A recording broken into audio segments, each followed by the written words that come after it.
យើងបន្តមេរៀនរបស់យើងទៀតឥឡូវយើងចូលចំណុចទី 4.2 វិធីគុណនិងវិធីចែកចំនួនគុណអ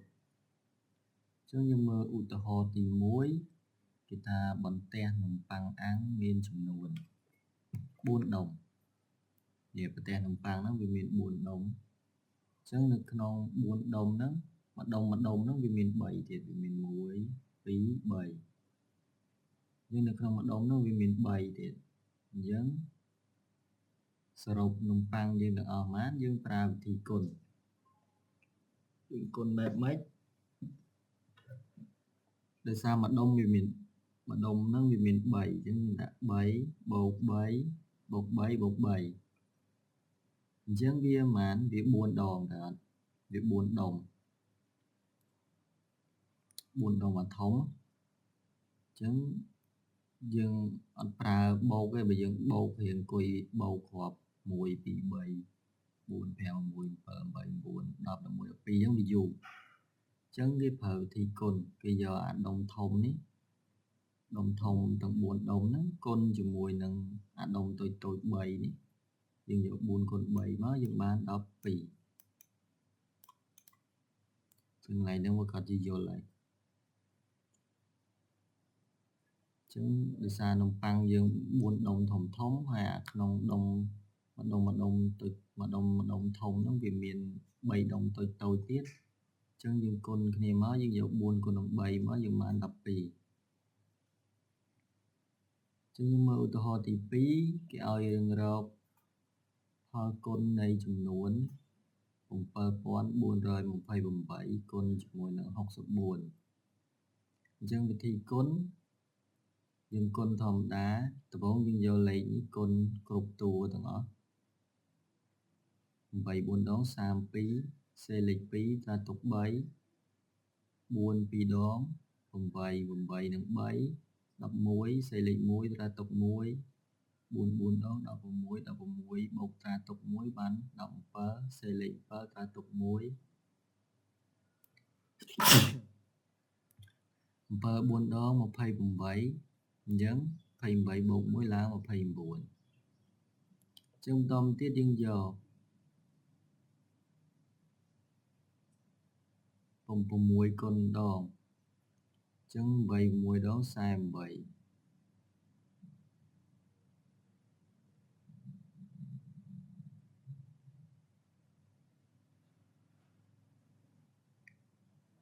ចឹងមកយើងធ្វើតាមនេះវារៀងវែងតិចតែបើយើងប្រើវិធីនេះទៅមួយគឺលឿនហើយស្រួលទៀតយើងមើលនេះមកនេះមើលខាងស្ដាំនេះមកចឹងអា4មិញបងគុណហើយអញ្ចឹងនៅសល់6អញ្ចឹង8 6ដង48គឺសេលេខ8នេះមកអញ្ចឹងមើលវិធីគុណនេះវាខុសគ្នាត្រង់ថាអានេះគេយក60មកគុណគេដក4នេះចេញដោយសារ4គេគុណដំបូងហើយអញ្ចឹងបើយើងគុណឲ្យងាយស្រួលទៅយើងយកអាស្ដាំនេះមកអញ្ចឹងយើងគុណបណ្ដាញអញ្ចឹងមកហើយយើងបូកចូលគ្នាមក2តម្លាក់1បូក8 9 7បូក6 3 9បូក5បូកថែមស្វ័យគុណ1ទៀតឡើង15តើទុក1 6 2បូក2បូក4 6 7អញ្ចឹងមកអានេះគាត់ទៅចេះដោយសារធ្លាប់រៀនពីថ្នាក់ទី6មកហើយអញ្ចឹងយើងមើលឧទាហរណ៍ទី3មកទៅគេថាគេចែកមកខុត6ផ្លែឲ្យសុកអញ្ចឹងគេចែកមកខុត6ផ្លែឲ្យសុកនិងសៅមានន័យថាគេចែកឲ្យសុកនិងសៅក្នុងចំណែកស្មើគ្នាអញ្ចឹង6ផ្លែហ្នឹងគេចែកឲ្យសុកនិងសៅក្នុងចំណែកស្មើគ្នាតាមម្នាក់ទទួលបានប៉ុន្មានផ្លែអញ្ចឹងសុកនិងសៅ2នាក់បើ2នាក់យើងមានផ្លែមកខុត6ផ្លែតើចែកមិនឲ្យស្មើគ្នាអញ្ចឹងយើងត្រូវយក6ចែកជាមួយនឹងចំនួន2សុកហើយនឹងសៅនឹងឯង ចឹងបានយើងយក6ចែកនឹង2ស្មើ3អញ្ចឹងអា6ហ្នឹងគេហៅគេ6គេហៅតំណាងចែកហើយ2នេះគេហៅតួចែកហើយ3នេះគេហៅផលចែកផលដែលយើងចែកបានយើងទទួលបាននឹងគេហៅផលចែកអញ្ចឹងដូចនេះម្នាក់ទទួលបានផ្លែមង្ឃុត3ផ្លែអញ្ចឹងស្មើគ្នាហើយអូខេអញ្ចឹងយើងមើលឧទាហរណ៍ទី4ហ្មងទៅគេឲ្យយើងធ្វើវិធីចែកអញ្ចឹងក6645ចែកជាមួយនឹង15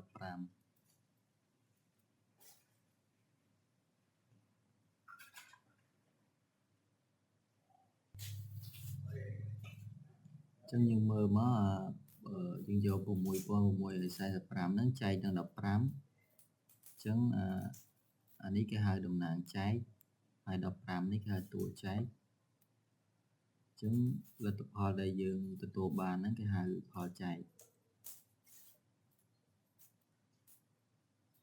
គឺ15នេះបើយើងកាត់ខ្ទង់1យើងអាចដកគ្នាបាននេះដោយសារតែនេះតូចជាងអញ្ចឹងយើងកាត់ពីខ្ទង់មកយើងដាក់4ដោយសារតែយើងដាក់4ទៅយើងគុណនឹង15មកបាន60អញ្ចឹងយើងអាចដកគ្នាបានហើយនេះយើងបាច់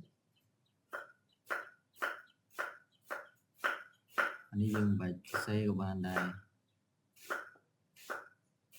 ចឹងយើងដកគ្នាមក66ដក60នៅសល់6អញ្ចឹងអាលេខនៅខាងក្រោយនេះយើងអាចតម្លាក់ចុះក្រោមបានបន្តមកទៀតយើងកាត់ពីខ្ទង់ទៀតមកយើងកាត់ពីខ្ទង់មកហើយយើងដាក់4ទៀតដោយសារនេះ64យើងដាក់4ទៀតមកគុណនឹង15យើងបាន60ដកគ្នាទៅដល់សល់4អញ្ចឹងយើងតម្លាក់5មកក្រោមអញ្ចឹង45យើងបាន3ដង3គុណនឹង15មកបាន45អញ្ចឹងយើងដកគ្នាមកអញ្ចឹងសំណល់យើងស្មើ0អញ្ចឹងអាលេខប៉ុណ្នេះស្មើជាមួយនឹង15គុណជាមួយនឹង443ដែលអា15នេះជាតួចែកអានេះជាផលចែកហើយនេះជាសំណល់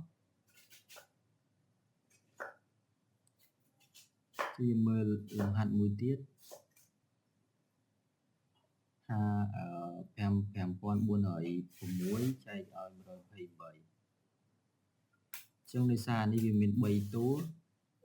ញ្ចឹងយើងត្រូវកាត់ខ្ទង់នេះ3ដែរកាត់3ខ្ទង់មក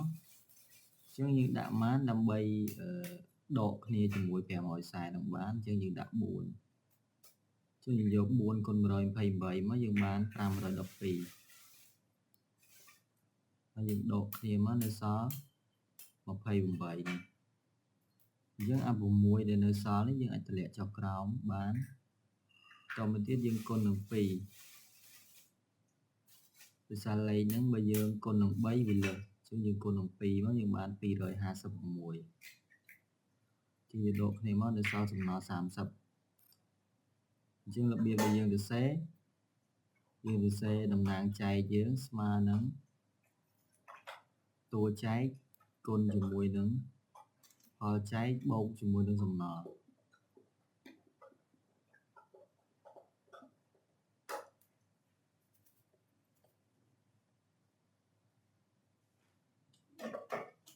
យើងមើលឡើងសម្គាល់នេះគេថាបើសិនជា a គុណនឹង15ស្មើនឹង450នោះ a របស់យើងស្មើនឹង450ចែកនឹង15វិញអញ្ចឹងនៅពេលដែលយើងបោះ15មកនេះយើងទាញឲ្យ a យើងបោះ15មកនេះអញ្ចឹងវាទៅជាផលចែកវិញផលចែកទៅវិញ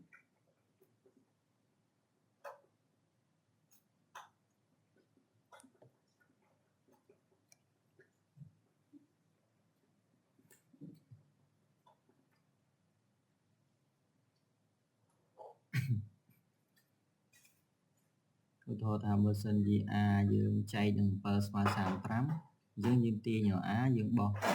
7នេះម្ដងវិញអញ្ចឹង7កន្លែងនេះចែកបោះទៅជាគុណវិញគុណវិញចឹងយើងមើលជាទូទៅបើសិនជា a គុណនឹង b ស្មើ c នោះ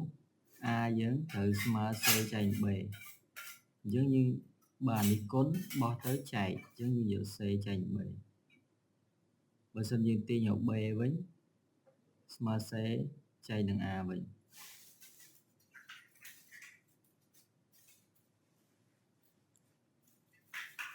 យើងមើលលំហាត់គំរូទី1គឺថាបណ្ណាគារមួយលក់សៀវភៅក្នុងមួយថ្ងៃបាន85ក្បាលតើក្នុងរយៈពេល2សប្តាហ៍បណ្ណាគារនោះនឹងលក់សៀវភៅបានប្រមាណក្បាលបើក្នុងមួយថ្ងៃលក់បានសៀវភៅស្មើគ្នាចឹងន័យថាបណ្ណាគារហ្នឹងគេលក់សៀវភៅមួយថ្ងៃលក់បាន85ក្បាលចឹងគេសួរក្នុងរយៈពេល2សប្តាហ៍ពេល2សប្តាហ៍ចឹង2សប្តាហ៍វា14ថ្ងៃហើយគេប្រាប់ទៀតថា2សប្តាហ៍ហ្នឹងគេសួរថាតើ2សប្តាហ៍ហ្នឹងលក់បានប្រមាណបើសិនជាក្នុងមួយថ្ងៃហ្នឹងយើងលក់សៀវភៅបានសៀវភៅស្មើគ្នាមានន័យថាយើងលក់85ឧទាហរណ៍មួយថ្ងៃហ្នឹងបាន85ក្បាលចឹងថ្ងៃទី2 85ក្បាលថ្ងៃទី3 85ក្បាលចឹងរហូតដល់2សប្តាហ៍ចឹងយើងមើលចម្លើយយើងមកទៅចំនួនសៀវភៅសរុបដែលបណ្ណាគារលក់បានគឺយើងយក85ក្បាលហ្នឹងគុណនឹង14ថ្ងៃភាសា14ថ្ងៃហ្នឹងគឺស្មើនឹង2សប្តាហ៍អញ្ចឹងយើងបាន1190ក្បាលដូចនេះក្នុងរយៈពេល2សប្តាហ៍បណ្ណាគារលក់សៀវភៅបានចំនួនប៉ុណ្ណេះក្បាលលំហាត់គំរូទី2គឺថាសាលារៀនមួយមាន32បន្ទប់និងមានតុសិស្សចំនួន1208មាន32បន្ទប់ហើយនឹងតុសិស្សចំនួន1208បើបន្ទប់រៀននីមួយៗមានចំនួនតុស្មើគ្នា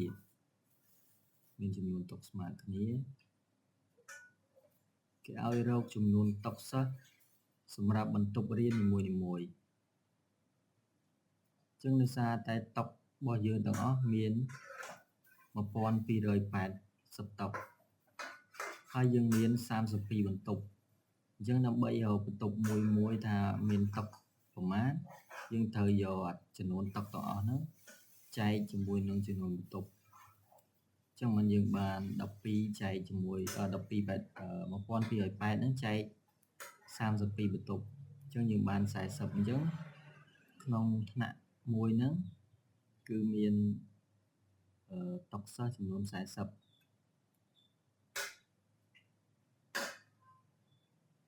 ហើយលំហាត់ប្រតិបត្តិនេះយើងយកទៅរៀនធ្វើទៅហើយផ្ញើឲ្យបងវិញប្រតិបត្តិ